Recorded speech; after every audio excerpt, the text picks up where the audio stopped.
వందనాలండి. ఈరోజు జూన్ 8 యెహోషాపాతు గురించి ఇంకా కొన్ని విషయాలు తెలుసుకుందాం. 2 రాజులు 3:6-7. యెహోరాము షోమ్రోనులో నుండి బయలుదేరి ఇజ్రాయెల్ వారిని అందరినీ సమకూర్చెను.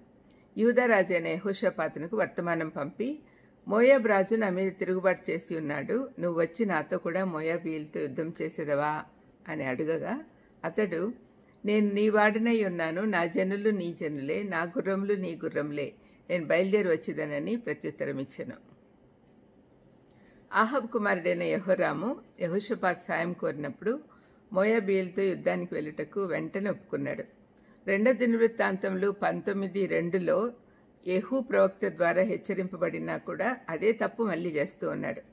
అప్పుడు ఆహాబుతో, ఇప్పుడు అతని కొడుకుతో.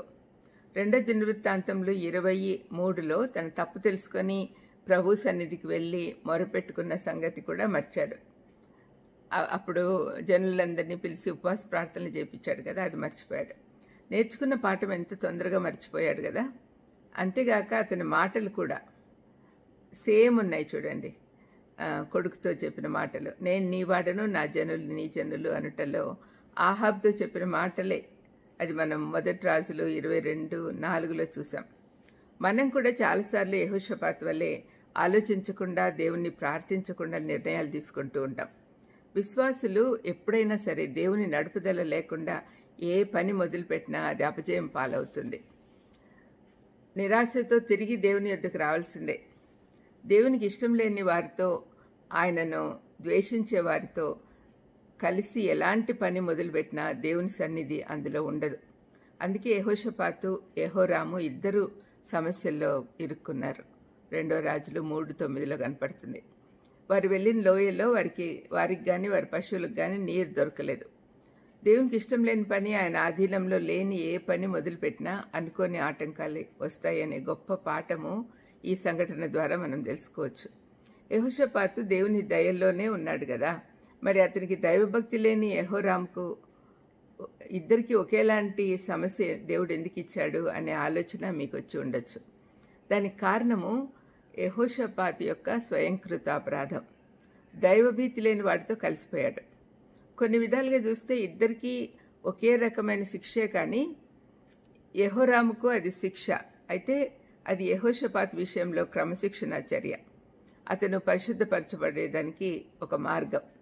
మనం కూడా యెహోషాపాతు వల్లే స్వచిత్తంతో చేసిన పనుల వల్ల నీరు లేని లోయలో ఉండాల్సి వస్తుంది. కానీ అక్కడికి వెళ్ళాక తప్పు తెలుసుకొని మనలను మనము తగ్గించుకొని ఆయన యుద్ధకు వెళ్తే లోయలో అన్ని సమకూరుస్తాడు. యెహోరాం లాగా కాకుండా యెహోషాపాతుకు దేవుని కృపపై నిరీక్షణ ఉండుట వల్ల దేవుని చిత్తం తెలుసుకొనుటకై యెహోవా దేవుని ప్రవక్త ఎవరినైనా నంపమని అడిగాడు. యెహోరాం లాంటి దైవభీతి లేని వాడితో సహవాసం చేస్తున్నా కూడా దేవుని చిత్తం తెలుసుకోవాలనుకున్నాడు. యెహోషాపాతు తను తాను తగ్గించుకొని అక్కడికి వచ్చిన ఎలీషా ప్రవక్తను దేవుని మాటలు చెప్పమని అడిగాడు. దేవుడు తన మహాకృప చేత అతన్ని కరుణించి లోయలో నీరు నింపుతానని ప్రవక్త ద్వారా చెప్పాడు. అది జరిపించాడు. ప్రార్థన చేసుకుందాం.